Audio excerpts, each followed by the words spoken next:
So we'll start with the development of the oral cavity today. First of all, the development of the mouth. As we know, the mouth is developed from the two.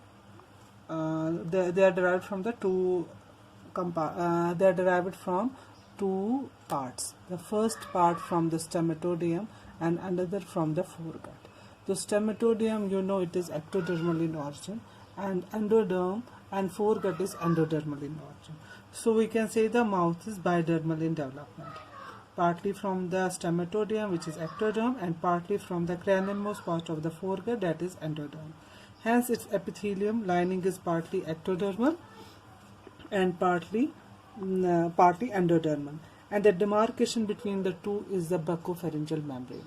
Later on, when the buccopharyngeal membrane disappears, they become continuous to each other, and the line of junction between the ectoderm and endoderm is difficult to define. So later on, this buccopharyngeal membrane disappears and ectoderm and endodermal become continuous with each other, and there is no such demarcation between the two.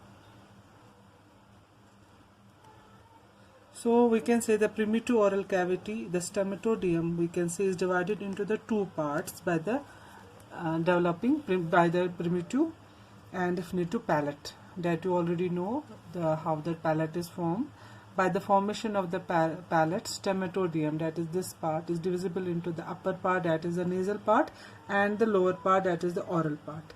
Nasal part forms the mucous lining of the nasal cavity, nasal septum, and palate. Oral part forms the mucous lining of cheeks. It forms the mucous lining of cheeks. It forms the mucous lining of the lips, gums, and enamel of the teeth. Nasal cavity, the formation of nasal cavity, you already know. Now we will see the ectodermal. Here in this picture you see this is the blue one is the endodermal, and this pink one is the ectodermal, that is the stomatodium. So the stomatodium, we say it forms the epithelial lining of the inner side of the lip. It forms inner mucous lining of the cheeks, inner side of the cheek, inner side of the lip, and gums, teeth with enamel. And this, the endodermal part, that is from the foregut, forms the tongue, and it forms the floor of the mouth. Now we can see from this picture. Now here in this picture you can see how the different structures of the oral cavity is formed. First off, we will see here in this picture A, the floor of the developing mouth. So it is endodermal. Here you can see the tongue. You know how the tongue is formed from the mandibular arch. The two lingual swelling arises from the medial part of the mandibular arch, which joins with the tuberculum impar and form the tongue. So here we can see the developing tongue. So tongue arises from the endoderm, that is the foregut. And here you can see in this picture a sulcus appears, that is known as the linguogingival sulcus. This linguogingival sulcus, lingua means tongue and gingiva means gums. So sulcus appears between the developing tongue and the later part of the mandibular process. You know the mandibular process from the lower lip and the lower jaw. So here it is the formation of the lower lip, lower jaw, alveolar process, lower teeth. It is the lower jaw, you can say in short. So here a linguogingival sulcus arises that separates the mandibular process from the developing tongue. So when after the lingual gingival sulcus, another sulcus appears, that is known as the labiogingival sulcus. So both of the sulcus deepens. The first of all, linguogingival sulcus deepens, and because of this deepening, the tongue raises up. Okay? Then labiogingival also, the sulcus also deepens. So because of the deepening of this sulcus, the later side of this mandibular process raises up and it forms the lower lip. So here you can say the sulcus are deepening. Here the middle side it forms the tongue, and the lateral side it forms the lower lip. And in between the two sulcuses, the area which is raised one is known as the alveolar process. Now you know the lip forms the lower lip, and this is the alveolar process, and this is the tongue. This is all about the lower jaw, lower lip. Here you can say this is the two sulcus, linguogingival and labiogingival, and between the two we have the alveolar process. The alveolar process later on gives rise to the tooth and the lower jaw, and this the lateral part of the sulcus, the lateral to the labiogingual sulcus from the lower lip, and it forms the tongue. This is the process of formation of the upper lip and upper jaw. You know that we have the palate arising from the maxillar process, so maxillar process give rise to the palate. Another, here only one sulcus appear. जैसे हमें lower जाव में हमें 2 sulcus arise हो गए, लेकिन यहाँ पे हमें एक ही sulcus होता है जिसको हम कहते हैं labiogingual furrow और labiogingual sulcus, which deepens and forms the upper lip, and this part forms the alveolar process, and this forms the palate. So this is the process of the formation of the upper lip and upper jaw and palate. Now we will see how the tooth is formed. The tooth is formed, I told you that tooth arises from the alveolar process. This is the alveolar process. Okay, यहाँ से इसका developing tongue है और यहाँ से हमारा lip है. तो ये जो ये जो alveolar process है, इसकी जो upper convex part है, यानी कि जो upper convex surface है इसका, it become thick. When it become thick, it is known as the dental lamina. ठीक है, तो thickening of the upper surface of the alveolar process is known as the dental lamina. अब इस dental lamina में क्या हो जाता है? अब buds arises. These buds are known as the enamel organ. There are 10 buds on upper jaw and 10 in the lower jaw, and 5 on each side. यही enamel organ जो budding from the dental lamina है, it give rise to the tooth. ठीक है. The development of the tooth undergoes the various stages of development, और हर एक stage का अपना अपना नाम है. तो first of all we see the stage of the dental lamina. As I already told you, the upper surface of the alveolar process thickened to form the dental lamina. Now this stage is known as the stage of the dental lamina, and this thickening then undergoes it deepens into the underlying mesoderm as dental lamina, which is U-shaped. ऐसे देख सकते हो इसमें भी, this is U-shaped. So this is U-shaped dental lamina, and from this dental lamina the epithelial cells proliferates and form the enamel organ. Now the another stage, so this was the first dental lamina stage. Then we have the another stage, that is the bud stage. यानी bud stage में क्या था? Thickening of dental lamina था, and they were 5 on each sides. This is the bud stage. That bud arises from the dental lamina, and there are 5 on each side. These are also known as enamel organ or tooth buds, क्योंकि इसी enamel organ से हमारा tooth arise होता है. That is why it is known as tooth bud. Then after that we have the cap stage. यहाँ आप देख सकते हो, ये dental lamina हुआ, dental lamina ने proliferate किया, एक bud बना, that is enamel organ. Then we have the that is known as the cap stage. As the enamel grows downward into the mesenchyme, ये mesenchyme में चला जाता है नीचे, then its lower end assumes a cup shape. यहाँ आप देख सकते हो जो इसका lower end of this enamel organ का है, it shows indentation, यानी कि यहाँ पे एक bend हो जाता है. इस bending की वजह से जो shape आता है, a cap like structure बनती है. That is why it is known as the cap stage. तो due to this indentation, bonding arise, और इस बंड इसमें जो इंडेंटेशन है, इसमें क्या आ जाता है? इसमें सेल्स आ जाते हैं और वो यहाँ एक्यूमुलेट हो जाते हैं. और ये सेल्स कौन से होते हैं? These are the mesenchymal cells. Some of them says that these cells are the neural crest origin. तो ये जो cells आ जाती है just below the enamel organ, that is known as the dental papilla. So dental papilla is actually the mesenchyme, and some authorities say these mesenchyme is of neural crest origin. The enamel organ and the dental papilla together constitute the tooth germ. अब ये जो हमारा enamel organ है along with the dental papilla, that is known as the tooth germ. So at this stage the developing tooth look like a cap. अगर आप देख सकते हो इस picture में भी, it look like a cap. So this is known as the cap stage.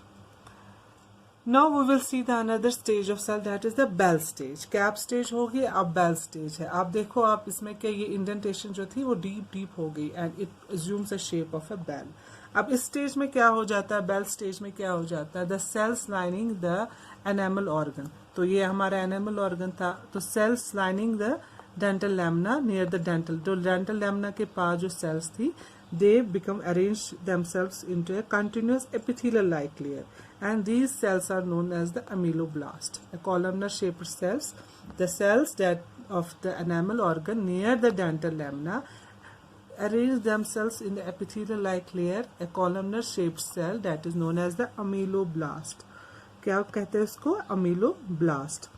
And the cells of the odontoblast cells. अब जो हमारे जो ये हमारी जो mesenchymal cell that is the dental papilla, तो इसमें क्या हो जाती है, इसकी भी जो सेल्स नियर द एमिलोब्लास्ट होती है वो भी अरेंज होती है अपने कॉलमनर सेल या cuboidal shape cell that is known as the odontoblast. तो ओडोंटोब्लास्ट कहाँ से आती है, from the dental papilla that is the mesenchyme cell और न्यूरल क्रिस्टल। एंड एमिलोब्लास्ट कहाँ से आता है, that is from arises from the enamel organ. So the ameloblast cell and the odontoblast cell are separated from each other by a basement membrane. तो इनके बीच में एक thin layer of membrane होती है जिसको हम basement membrane कहते हैं. The remaining cells, अब जो हमारी डेंटल पेपला की बाकी की सेल्स रह गई, आधी तो इसने ओडोंटोब्लास्ट बनाई और जो बाकी की रह गई that forms the pulp of the tooth. तो यहाँ पे pulp हमारा बन जाता है. The tooth, the developing tooth now look like a bell. तो यहाँ पे हमारा ये bell shape बनता है जिसको इसलिए इसको हम bell stage कहते हैं. Now the another stage is the apposition stage. तो अपोजिशन स्टेज में क्या होता है, तो अमीलोब्लास्ट क्या करता है, it lay down the enamel. क्योंकि अमीलोब्लास्ट है, एनामल ऑर्गन है, तो ये एनामल बनाता है, ठीक है, on the surface of the basement membrane, ऊपर से. तो ये बेसमेंट मेम्ब्रेन है, ये एमिलोब्लास्ट है, ये क्या करता है, it lay down the enamel. And odontoblast lays down the dentin on it is deeper surface. ऊपर से एमिलोब्लास्ट अपना काम करता है, एनामल बनाता है, और ओडोंटोब्लास्ट सेल्स क्या करते हैं, वो डेंटिन बनाता है in on it is deeper surface. And the process of lying down of the enamel and of dentine is similar to that of formation of bone by osteoblast. जैसे osteoblast ने हमारा bone बनाई थी, you know the ossification of the bones. Similarly, ऐसे ही यहाँ ameloblast बनाती है enamel and odontoblast dentine बनाती है. Similarly, by the formation of the bone by osteoblast. As the layer after layer, सो अब क्या हो रहा है, तो इसमें जब ये एमिलोब्लास्ट ने एक से लेयर, दूसरी लेयर बनाई, तीसरी लेयर, चौथी लेयर, ऐसे ओडोंटोब्लास्ट ने अपनी अपनी लेयर्स बनाई. तो जैसे जैसे लेयर्स बनती गई एमिलोब्लास्ट से ओडोंटोब्लास्ट से, they separated from each other, तो वो दूर दूर होते चले गए. So they move away from each other. After the enamel is form, जब एनामल पूरा बन गया, तो एमिलोब्लास्ट ने सारा जब एनामल बन गया तो क्या हो जाता है, it disappears, the ameloblast cell disappears. लेकिन उसका एक मेम्ब्रेन रह जाती है that is known as a dental cuticle. तो एमिलोब्लास्ट ने जब सारा एनामल बनाया उसके बाद वो खुद डिसअपियर हो गई और वहां पे एक मेम्ब्रेन रह गई that is known as the dental cuticle over the enamel. But लेकिन ओडोंटोब्लास्ट जो होती है ये डिसअपियर नहीं हो जाती है. It continues to separate the dentine from the pulp throughout the life of the tooth. तो ओडोंटोब्लास्ट कभी डिसअपियर नहीं हो जाती, ये अपना डेंटिन बनाती रहती है जब तक टूथ है. तो एमिलोब्लास्ट जैसे डिसअपियर हो गया, उसने एनामल बनाया तो उसका फिर कोई काम नहीं रह गया. लेकिन ओडोंटोब्लास्ट हमेशा डेंटिन बनाती रहती है and it does not disappear. अब क्या हो जाता है, जो हमारा ये बन गया, लगभग जैसे ये बनता गया, ओडोंटोब्लास्ट ने डेंटिन बनाया, तो this the pulp become narrower and narrower and it is now known as the pulp. और इस pulp से क्या जाती है, एक space, तो narrow हो गई, space narrow हो गई and gets converted into a canal, and through that canal nerves and blood vessels pass into the cells. यहाँ पे आप देख सकते हो. तो ये तो हमारा पल्प बन गया. ओडोंटोब्लास्ट सेल्स के बाद जो बाकी सेल्स रह गई थी उसने पल्प बनाया. अब जैसे जैसे इन्होंने अपना डेंटिन बनाता गया तो ये पल्प स्पेस क्या हो जाती है, narrower and forms the gates converted into the canal. उस कैनाल में क्या होती है, नर्व्स एंड वेसल्स. अब जो बाकी का पार्ट रह गया था हमारा एल्वेलर प्रोसेस, जो ऊपर का था, जो डेंटल लैमिना बन गया था, एनामल ऑर्गन बन गया था, उससे हमें क्या बन गया था, tooth. But the remaining part of the alveolar process become ossified and get converted into the bone and forms the lower jaw. Similarly ऐसे हमारा अपर जा में भी हो जाता है। तो लेकिन अब इसमें थोड़ा सा यहाँ है कि जो एमिलोब्लास्ट जो था, तो रूट के पास हमारा एमिलोब्लास्ट नहीं होता है। तो यहाँ पे क्या होता है, हमारी जो मेसेनकाइमल सेल्स होती है that get differentiated into the cementoblast cells, and that cementoblast cells from the cementum, जो रूट के पास। तो हमारा जो क्राउन ऑफ द टूथ होता है, that you know the crown of the tooth is surrounded by the enamel, but root के पास हमारे पास एनामल नहीं होता है, वहां पे हमारे पास क्या होता है, सीमेंटम। और सीमेंटम कहाँ से बनता है, सीमेंटोब्लास्ट सेल। और वो सेल्स कहाँ से आती है, मेसेनकाइमल सेल्स, कुछ जो डिफ्रेंशिएट हो जाती हैं इनटू सीमेंटोब्लास्ट सेल्स। और उससे भी बाहर से अगर हम थोड़ा सा लैटरल आउटसाइड जाएंगे, some mesenchymal cell get converted into the periodontal ligament which connects the root into the socket of the jaw. Now अभी आपने ये देखा, ये आप देख सकते हो ओडोंटोब्लास्ट सेल, यहाँ देख सकते हो जो हमारा rest of the alveolar process है that gets converted into the bone. ठीक है, यहाँ पे आप देख सकते हो the tooth erupting from the gum. This is the enamel from the ameloblast cells. These are the dentine laid down by the odontoblast cells, and this is the papilla which become narrower and form the canal. And the rest of the alveolar process gets converted into the lower jaw. And the root is surrounded by the cementum, which is also which is derived from the cementoblast cells, which are itself derived from the mesenchymal cells. Now you can see दो हमारे पास जो milk tooth होता है, उसके बाद हमारे पास जो permanent tooth होते हैं वो कैसे आ जाते हैं। सो डेंटल लेमिना से क्या अराइज होते हैं, बर्ड्स अराइज होता है। It gives rise to the series of buds which lies on the middle side of each developing milk tooth. तो हमारा जो डेवलपिंग मिल्क टूथ था उसके मीडियल साइड से और एक बर्ड्स अराइज होते हैं, जिससे जो सिमिलरली वैसे ही होते हैं, एग्जैक्टली द एनिमल ऑर्गन जैसा था वैसे ही ये एक बर्ड होते हैं। तो उसी से फिर हमारे जो permanent incisors, canines and premolars बनते हैं। ठीक है, सो मिल्क टीथ जब बनते हैं तो उसी के साथ हमारे परमानेंट टूथ भी बने होते हैं।